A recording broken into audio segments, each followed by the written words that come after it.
Assalamualaikum warahmatullahi wabarakatuh. Bismillahirrahmanirrahim. Alhamdulillahirabbil alamin. Wassalatu wassalamu ala asyrafil anbiya'i wal mursalin Sayyidina Muhammadin wa ala alihi wa sahbihi wa man tabi'ahu ila yaumiddin. Amma ba'du. Para pendengar yang saya muliakan, alhamdulillah, pada malam hari ini seperti biasa kita bisa bersua kembali dalam kajian kita, dalam kajian fikih, kajian kitab takrib. Alhamdulillah, dalam kajian kita yang lalu telah kita mulai pembahasan kita mengenai masalah dam, mengenai hukuman atau dam yang wajib untuk disembelih bagi orang yang telah melakukan larangan-larangan yang dilarang ketika melakukan ibadah haji atau umrah, atau meninggalkan kewajiban-kewajiban yang seharusnya dia lakukan kemudian dia tinggalkan. Dalam kajian kita yang lalu telah kita bahas mengenai dam yang pertama dan dam yang kedua. Seperti yang telah kita terangkan bahwasanya untuk masalah dam ini ulama Syafi'iyah dam ini dibagi menjadi 4. Ada yang namanya damu tartib wa takdir. Ini adalah bagian yang pertama. Bagian kedua ada yang namanya damu tartib wa ta'dil. Kemudian dam yang ketiga adalah dam takhyir wa ta'dil. Dam yang keempat adalah dam takhyir wa takdir.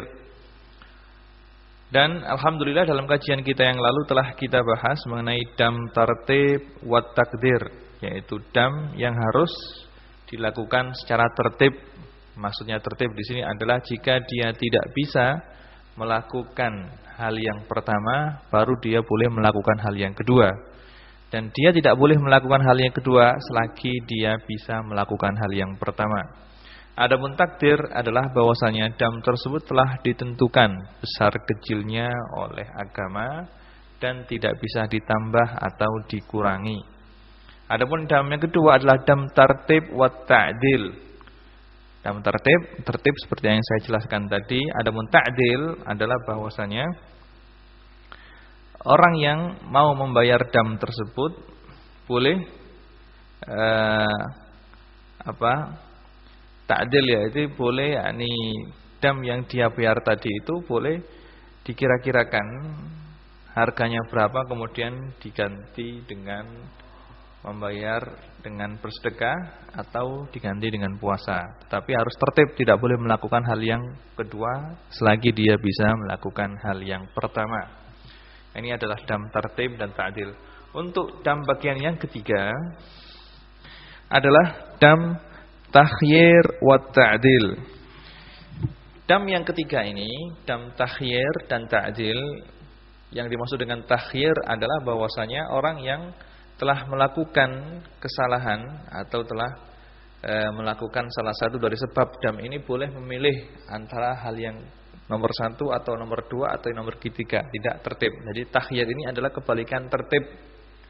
Kalau tertib maka dia tidak boleh memilih hal yang kedua selagi dia bisa melakukan hal yang pertama. Tapi kalau takhyir dia bebas, baik memilih hal yang ketiga atau kedua atau yang pertama boleh. Wa ta'dil, yang dimaksud dengan ta'dil, kalau tidak bisa maka dia boleh misalnya mengira-ngirakan berapa harga daripada dam yang harus dia bayar, kemudian dia ganti dengan membayar sedekah kepada fakir miskin di tanah haram sebesar harga daripada dam yang harus dia bayar, atau kalau tidak bisa begitu maka dia harus membayarnya dengan puasa. Untuk dam yang ketiga ini, dam takhyir dan ta'dil, ulama menjelaskan bahwasanya sebab daripada dam yang ketiga ini adalah 2 hal. Yang pertama adalah qatlus sayd, membunuh binatang buruan. Yang kedua adalah qatlus syajar, memotong tanaman atau tumbuhan yang ada di tanah haram. Jadi dam yang ketiga ini sebabnya adalah 2 hal ini. Seperti yang saya jelaskan, qatlus sayd, membunuh binatang buruan. Orang yang membunuh binatang buruan di tanah haram, maka dia harus membayar dam. Seperti yang saya jelaskan bahwasanya baik orang tersebut dalam keadaan haji, dalam keadaan ihram, atau orang yang tidak ihram, maka bagi mereka haram, bagi orang yang berada di tanah haram untuk membunuh binatang buruan. Cuma bagi orang yang sedang dalam keadaan ihram, dia kena dam. Dia kena dam kalau memang hewan yang dia bunuh atau hewan yang dia bunuh, binatang buruan yang dia bunuh adalah binatang wahsy, binatang yang bukan binatang yang lunak atau binatang yang jinak. Kemudian bari, binatang tersebut adalah binatang darat, dikecualikan ikan dan yang lainnya. Terus binatang yang makul, binatang yang bisa dimakan dagingnya.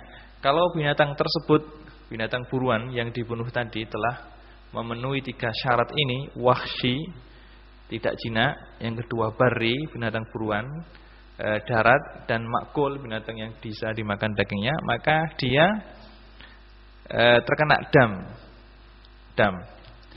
Perinciannya adalah sebagai berikut. Kalau misalnya binatang yang dibunuh, binatang buruan yang dibunuh itu mempunyai perumpamaan dari binatang ternak, maka dia bisa memilih 3 hal. Yang pertama, dia membeli binatang yang serupa dengan binatang yang dia bunuh.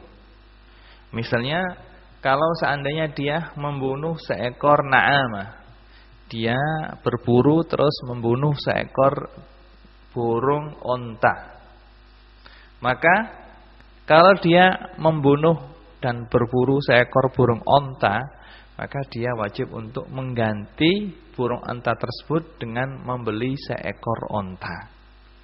Atau dia membunuh seekor khimar wahsy, seekor zebra, maka dia sebagai gantinya dia wajib untuk menyembelih seekor sapi atau seekor kerbau. Karena khimar wahsy atau zebra ini dalam bentuknya dia mirip apa? Dalam bentuknya dia mirip sapi, dan dalam besarnya dia mirip sapi. Begitu juga dia bila membunuh seekor kijang, maka dia wajib untuk membeli seekor kambing untuk disembelih sebagai dam yang harus dia ganti. Jadi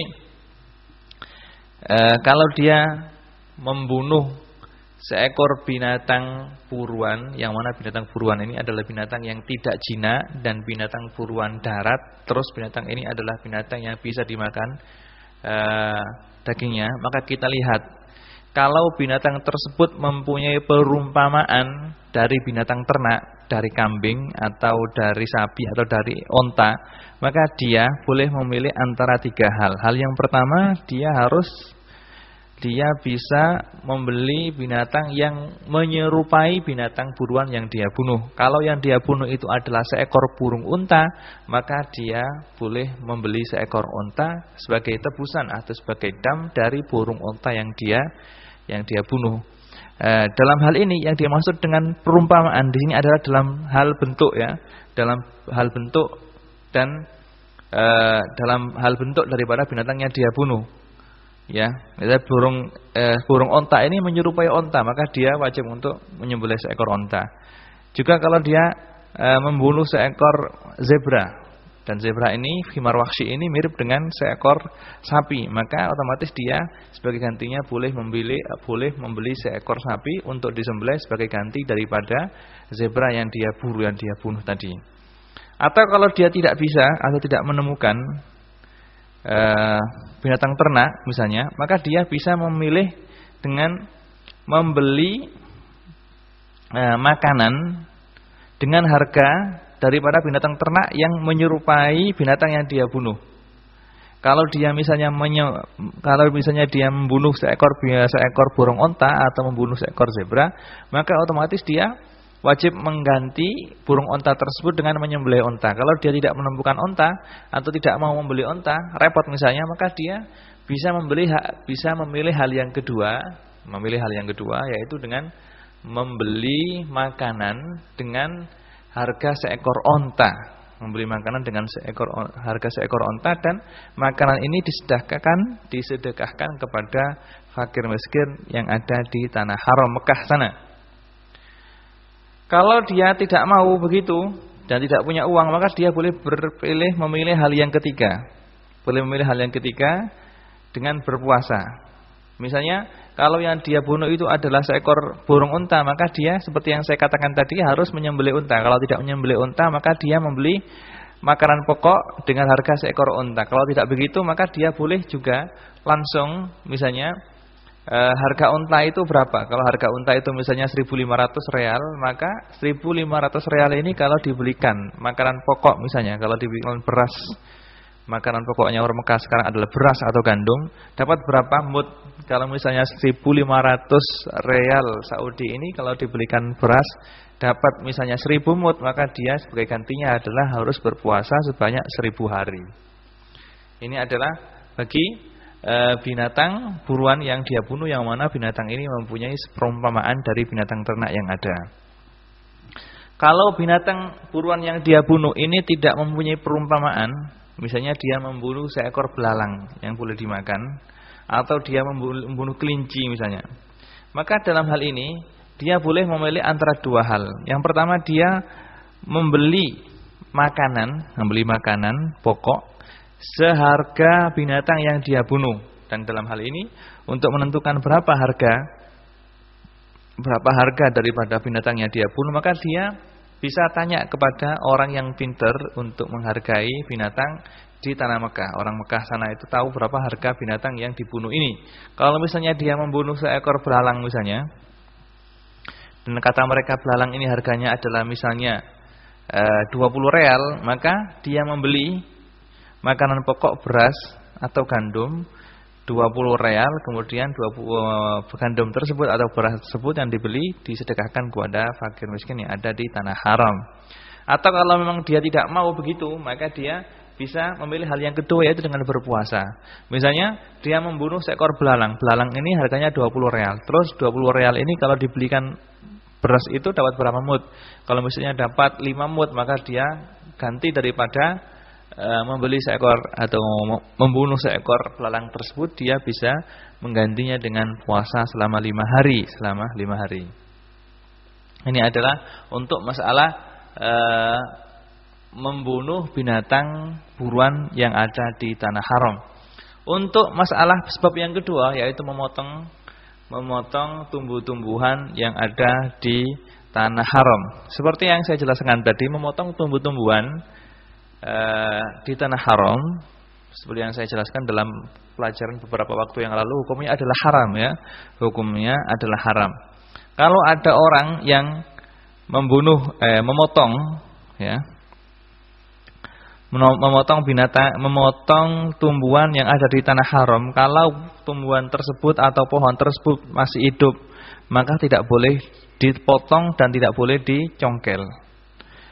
Kalau seandainya tanaman tersebut sudah kering, misalnya sudah mati dan kering, maka tidak boleh dicongkel, tidak boleh dicabut, tapi boleh dipotong ya. Kalau ada orang yang dalam keadaan ihram, dia telah memotong tumbuhan atau memotong pohon di tanah haram, atau telah mencabut pohon yang ada di tanah haram, maka dia terkena fidyah, terkena dam, dan dia boleh memilih antara 3 hal. Hal yang pertama, kalau kita lihat, kalau pohon yang dia potong atau dia cabut itu pohon besar, maka yang wajib dia lakukan adalah dia harus membayar seekor sapi, diganti dengan seekor sapi. Tapi kalau tumbuhan yang dipotong atau dicabut tersebut tumbuhan kecil ya, 1/7 dari pohon yang besar misalnya, maka dia wajib untuk mengeluarkan dam 1 ekor kambing. Dan perlu diketahui, yang dimaksud dengan pohon besar dan pohon kecil ini adalah berdasarkan adat yang ada ya. Bukan berarti pohon yang besar itu besar sekali seperti pohon asem, bukan. Tapi pohon yang besar di sini adalah pohon tersebut besarnya, tingginya berapa. Misalnya pohon yang ada di haram itu misalnya pohon delima ya. Pohon delima ini kalau kebiasaannya kalau pohon tersebut gede atau besar itu tingginya berapa meter. Kalau misalnya pohon delima ini kalau kita anggap besar itu tingginya 3 meter misalnya atau 2 meter. Maka segitu itu kalau ada orang yang memotong atau mencabut pohon delima yang ada di Mekah misalnya, kalau pohon tersebut sudah mencapai ukuran besar 2,5 meter misalnya atau 3 meter, maka dia wajib untuk membayar seekor sapi sebagai ganti dam daripada dia mencongkel atau memotong pohon tadi.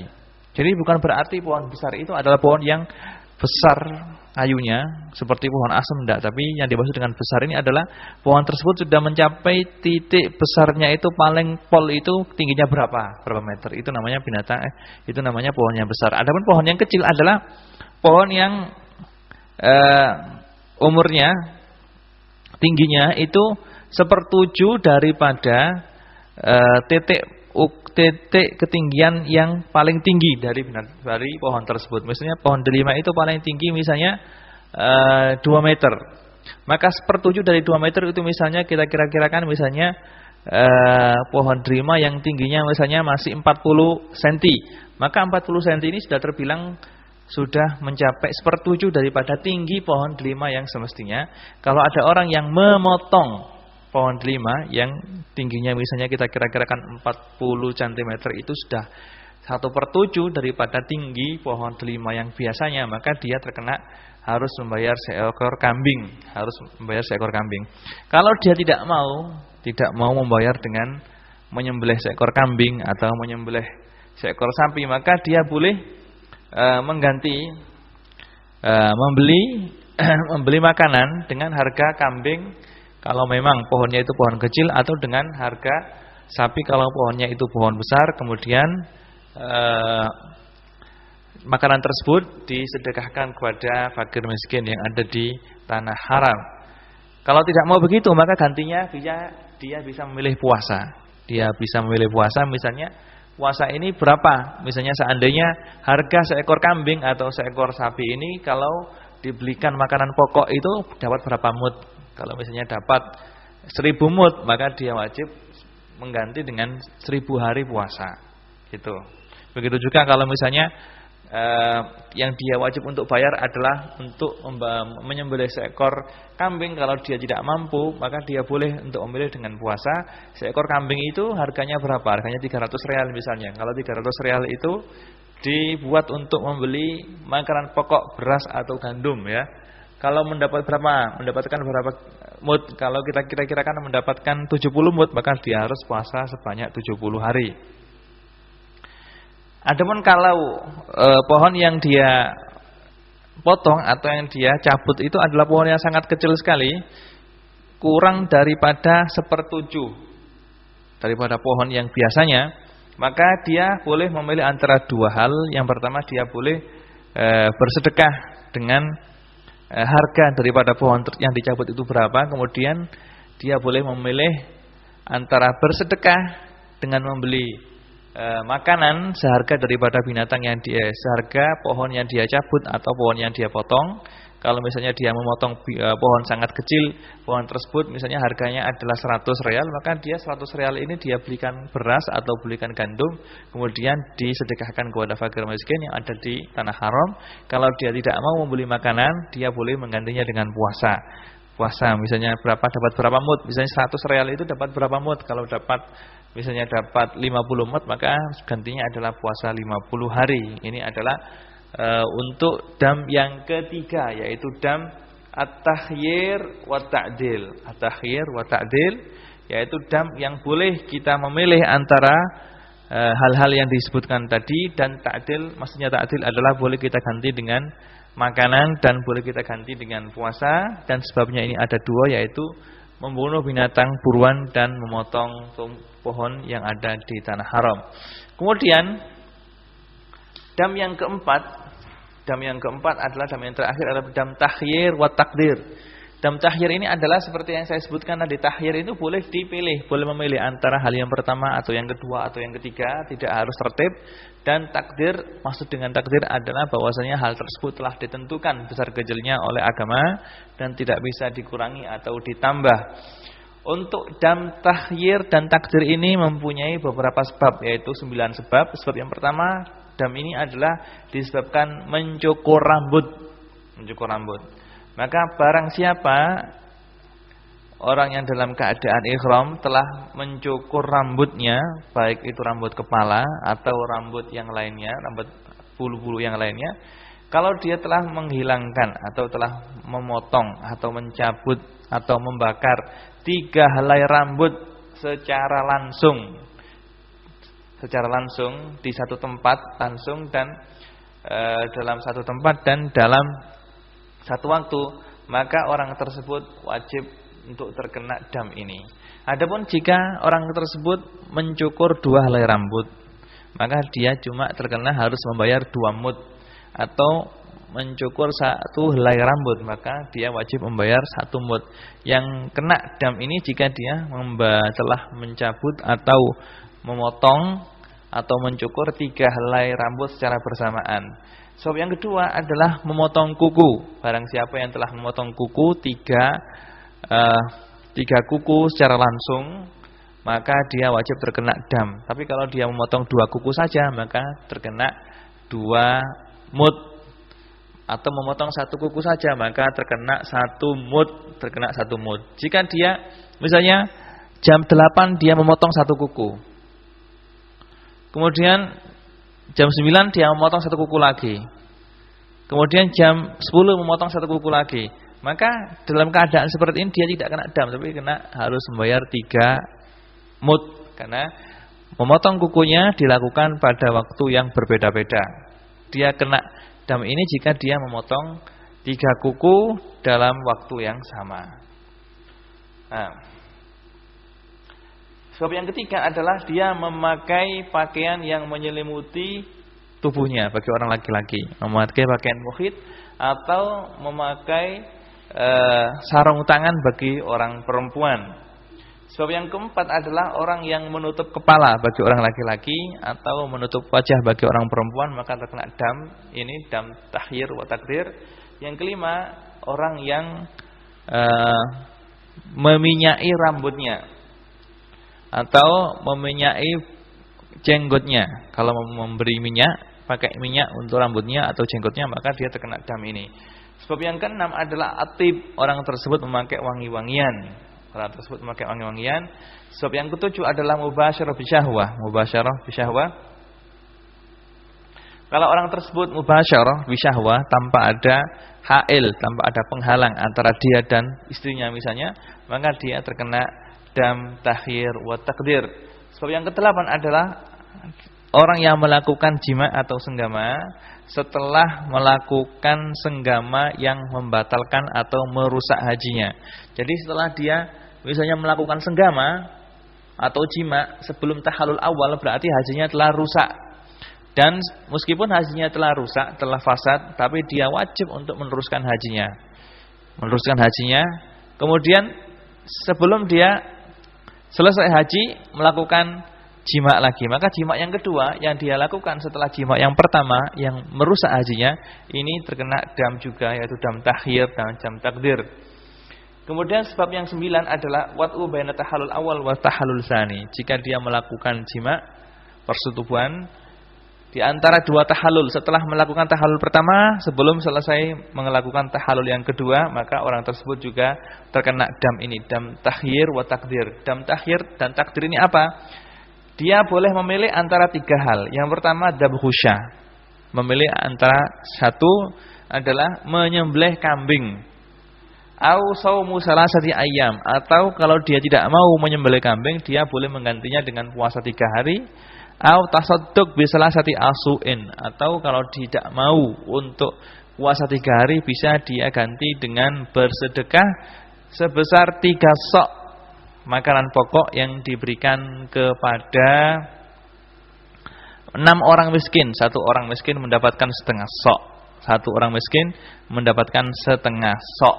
Ini adalah dam bagi orang yang melakukan larangan-larangan yang saya sebutkan tadi. Jadi dam yang terakhir ini, dam tahyir dan takdir, ini adalah dam yang wajib untuk dibayar bagi orang yang pertama telah memotong kuku, 3 kuku secara langsung, atau memotong 3 helai rambut secara langsung, orang yang memakai pakaian yang menyelimuti tubuhnya, pakaian wahid, atau orang perempuan yang memakai kaos tangan, atau orang laki-laki yang telah menutup kepala, atau perempuan yang telah menutup wajah. Terus bagi juga dam ini juga wajib untuk dibayar bagi orang yang meminyaki rambutnya, baik rambut kepala atau rambut jenggotnya. Juga orang yang telah memakai wangi-wangian, juga orang yang melakukan mubasyarah bisyahwah, juga orang yang melakukan wati, melakukan persenggamaan setelah hajinya rusak. Kemudian sebab yang terakhir adalah orang yang telah melakukan senggama atau wati atau jima di antara tahallul yang pertama sebelum dia selesai melakukan tahallul yang kedua. Dam yang wajib dibayar adalah sebagai berikut. Dia boleh memilih antara 3 hal ini, boleh menyembelih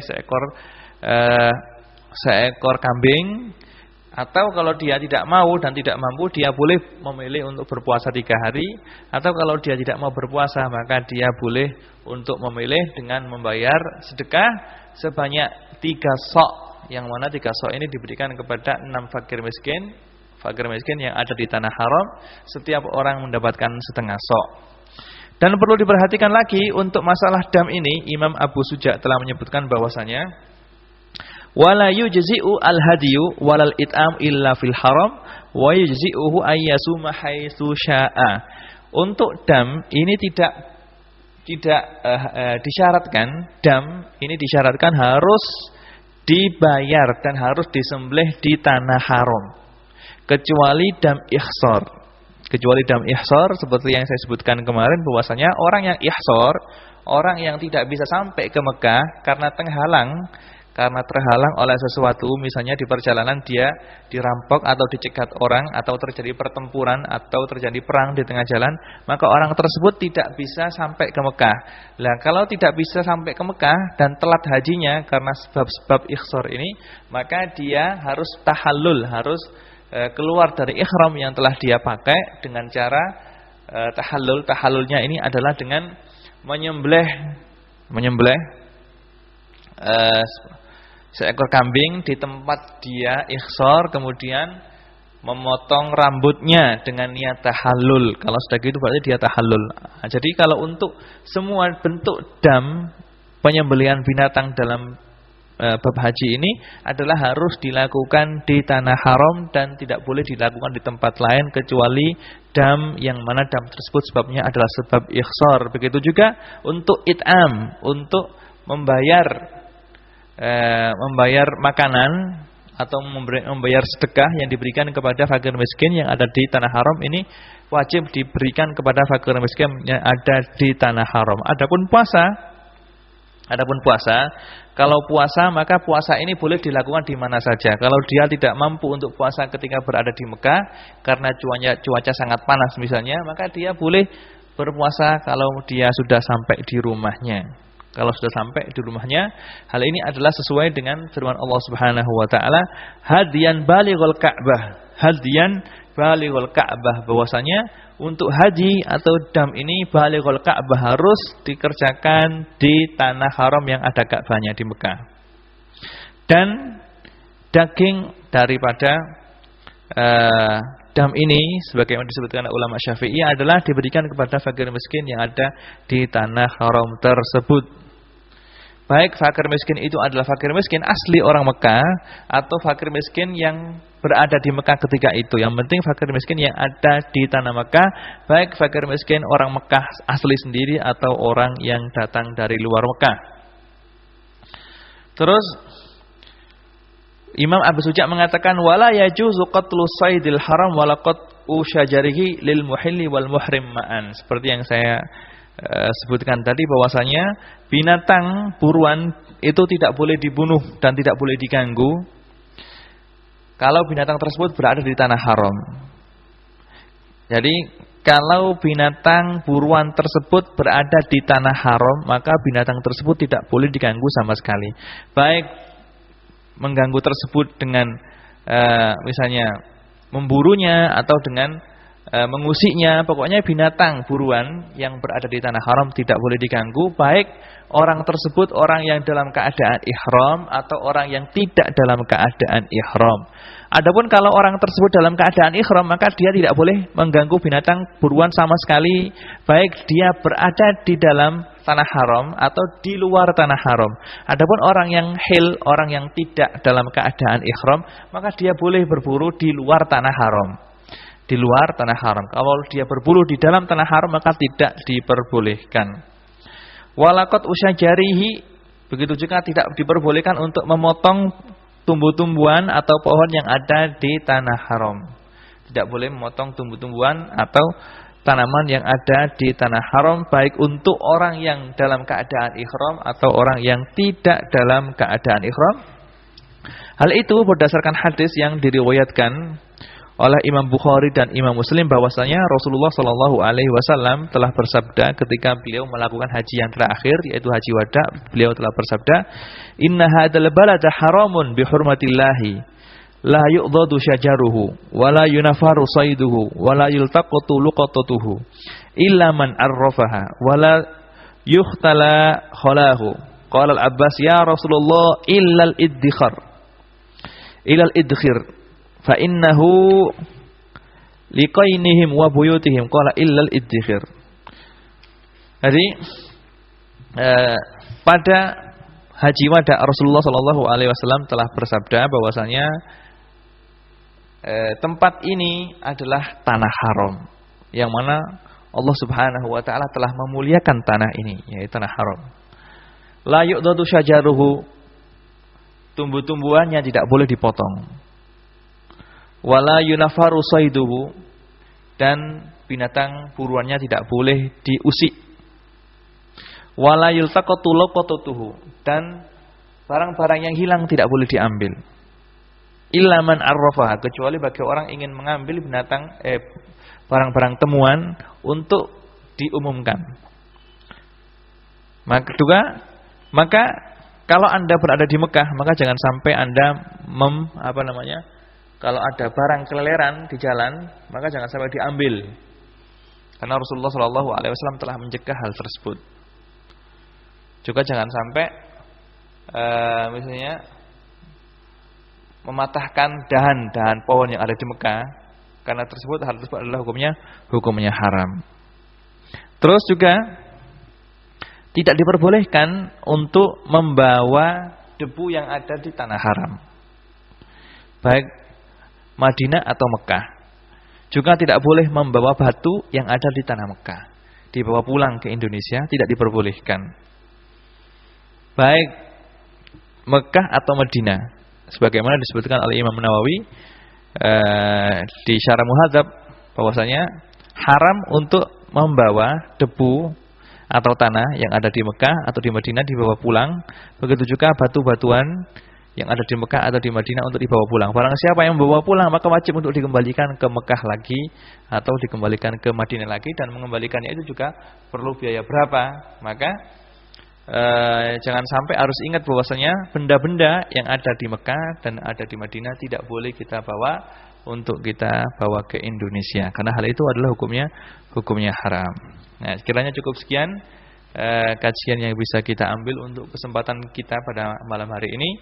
Dengan selesainya kajian kita mengenai masalah dam ini, maka selesai pula kajian kita mengenai bab haji, dan insyaallah untuk pertemuan kita yang akan datang kita akan membahas kita akan memulai pembahasan kita mengenai muamalat, mengenai masalah muamalat.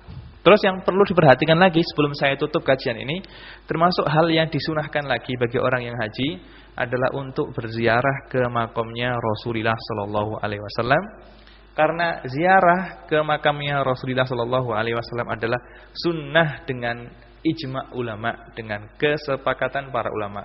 Semua ulama telah sepakat bahwasanya ziarah makamnya Rasulullah hukumnya adalah sunnah. Maka Anda jangan terkecoh dengan pendapat beberapa orang atau keluar-keluarnya beberapa orang bahwasanya ziarah ke makamnya Rasulullah tidak disunatkan. Mereka itu adalah tidak benar dan salah, karena sebelum mereka berkoar-koar telah terjadi ijma' atau ulama telah sepakat bahwasanya ziarah makamnya Rasulullah sallallahu alaihi wasallam hukumnya adalah sunnah. Bahkan sebagian ulama mewajibkan untuk berziarah ke makamnya Rasulullah sallallahu alaihi wasallam seperti Imam Ibnu Arabi atau Imam Abi Al-Imran. Beliau berdua mewajibkan untuk ziarah ke makamnya Rasulullah sallallahu alaihi wasallam. Kalau ziarah ke Madinah, maka niatnya adalah ziarah kepada Rasulullah, juga ziarah kepada Masjid Rasulullah dan niat untuk iktikaf di sana. Karena Allah Subhanahu wa taala telah berfirman dalam surat An-Nisa ayat 64, "Walau annahum idzalamu anfusahum ja'uka fastaghfirullaha wastaghfara lahumur rasul lawajadullaha tawwabar rahima." Jika mereka semuanya telah zalim atau aniaya terhadap diri mereka sendiri, kemudian datang kepadamu untuk minta ampunan kepada Allah Subhanahu wa taala, maka Allah Subhanahu wa taala akan mengampuni mereka dan Allah Subhanahu wa taala dan mereka akan mendapatkan Allah Subhanahu wa taala sebagai zat yang Maha Pengampun dan zat yang Maha Penyayang. Dari ayat ini maka para ulama mengatakan ziarah kepada makamnya Rasulullah sallallahu alaihi wasallam adalah sunnah dan niatnya adalah kita untuk minta doa kepada Rasulullah sallallahu alaihi wasallam agar segala dosa kita diampuni oleh Allah Subhanahu wa taala.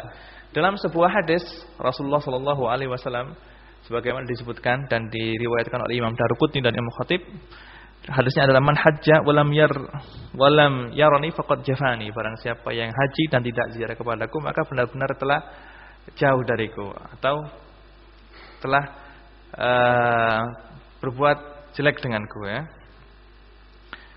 Dan dalam hadis yang lain, wa man zarani bil madinati muhtasiban kuntu lahu syahidan wa syafi'an yaumal qiyamah. Barang siapa yang ziarah kepadaku di Madinah dengan niat untuk mendapatkan muhtasiban dengan niat untuk beribadah, maka besok pada hari kiamat aku akan menjadi saksi dan menjadi orang yang memberikan syafaat kepada dia.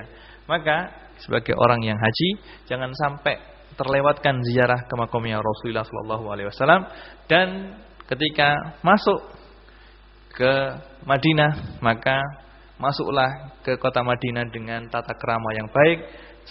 Jagalah tata krama Anda dan jangan sampai lewatkan untuk sholat di masjidnya Rasulullah sallallahu alaihi wasallam, dan untuk memperbanyak ibadah juga kalau bisa untuk sholat di raudhahnya Rasulullah sallallahu alaihi wasallam, karena raudhah sebagaimana dalam hadis yang sahih, raudhah adalah termasuk taman daripada tamannya surga. Begitu juga ketika Anda berada di Mekah, jangan sampai Anda sembarangan, karena di Mekah adalah kota suci. Maka kalau Anda berada di Mekah, maka usahakan Anda bisa menjaga hati Anda dengan selalu husnudzan, berbaik sangka kepada sesama orang muslim, juga untuk selalu